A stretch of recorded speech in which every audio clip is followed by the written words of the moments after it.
Terus mengampuni. Mengampuni gak cuma orang loh saudara. Seringkali kita gak tahu hal ini. Mengampuni pun keadaan. Seringkali keadaan kita gak bisa ngampuni.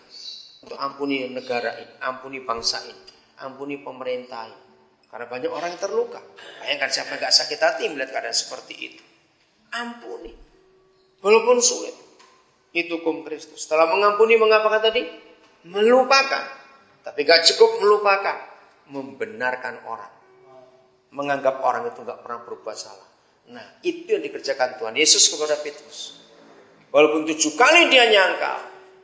Tapi Tuhan Yesus berkata, kamu gak pernah berbuat salah. Wah, itu luar biasa. Nah, kalau kita bisa hidup seperti itu, hidup ini lega, enak sekali. Kita gak akan ingat salahnya orang, kita gak akan ingat apa itu kejahatan orang, enggak. Kita boleh bersuka cita sepanjang hari. Maka hati yang gembira adalah obat, maka kita akan jadi orang yang luar biasa dalam hidupnya. Gampang bukan hidup? Jadi apa tadi masalah, kecewa dan masalah itu artinya apa? Karena apa tadi? Keinginan yang tidak terpenuhi.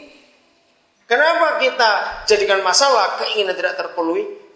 Karena kita nyalakan orang itu. Kita nuntut orang itu. Padahal hidup itu indah. Nggak usah nuntut. Jujur suami istri, bagaimana hubungan kita? Hubungan kita di rumah, bagaimana?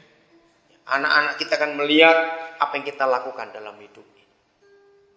Anak-anak kita seringkali kecewa karena lihat kita berdua, suami istri ini, yang gak betul-betul hidup dengan Tuhan. Maka itu hari ini kita harus jadi orang Kristen yang benar di hadapan Dia. Lakukan semua firman Tuhan. Lagi sekali, mengampuni gak cukup kalau tidak melupakan. Hanya mengampuni dan melupakan pun tidak cukup kalau tidak membenarkan. Hebat sekali Bapak kita. Ayat yang terakhir, saudara, kita melihat firman ini, Mazmur 103 ayat yang ke-12. Salah seorang silakan baca. Boleh 2 terjemahan juga. Ya. Mazmur 103 ayat ke-12. Ya. Jauh timur dari barat, demikianlah Dia menjauhkan pelanggaran-pelanggaran kita daripada kita. Ya. Terjemahan yang baru, saudara, hampir sama memang. Silakan dibaca juga. Jauh timur dari barat, demikian dijauhkannya daripada kita pelanggaran kita. Bukan utara ke selatan, tapi timur ke barat. Kenapa? Bedanya apa kalau timur barat dengan utara selatan? Kalau utara ke selatan ada titiknya, betul nggak? Ada kutubnya. Jadi kalau dibuang dari utara ke selatan, orang bisa ngejar, masih ketemu di selatan. Tapi kalau dari timur ke barat, nggak akan ketemu. Iya, betul nggak? Jadi hilang, dosa itu hilang. Dan itu yang Papa kita buat. Kalau Dia mengampuni kita, Dia betul-betul buang dan Dia nggak pernah ingat lagi yang kita pernah buat. Ini kita harus lakukan pada orang-orang lain, termasuk istri atau suami, anak, mertua, tetangga, siapa saja yang pernah melukai kita. Saudara, jadi harusnya kita yang menyembuhkan dunia ini. Ya. Desember lalu waktu saya ke Korea, saya kagum. Ternyata pemerintah Korea memberikan izin kepada gereja untuk mengelola penjara. Waduh, waktu saya baca itu harusnya Indonesia juga begitu.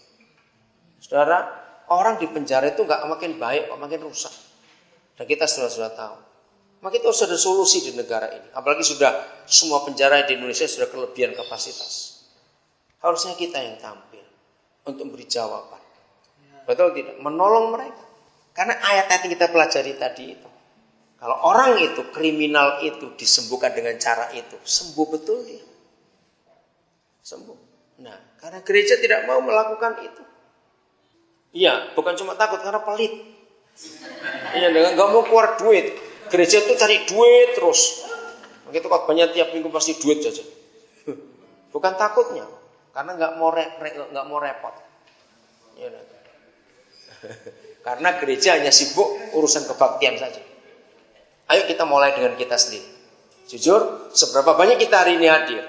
Kalau kita mau punya musuh, ayo kita selesaikan. Ya. Caranya kita sembuh, kita bisa makan bareng dengan orang itu. Amin. Itu cara Tuhan Yesus. Dia bisa makan bareng. Jadi saudara nggak bilang, oh aku sudah ngampuni, aku sudah membenarkan. Bisa duduk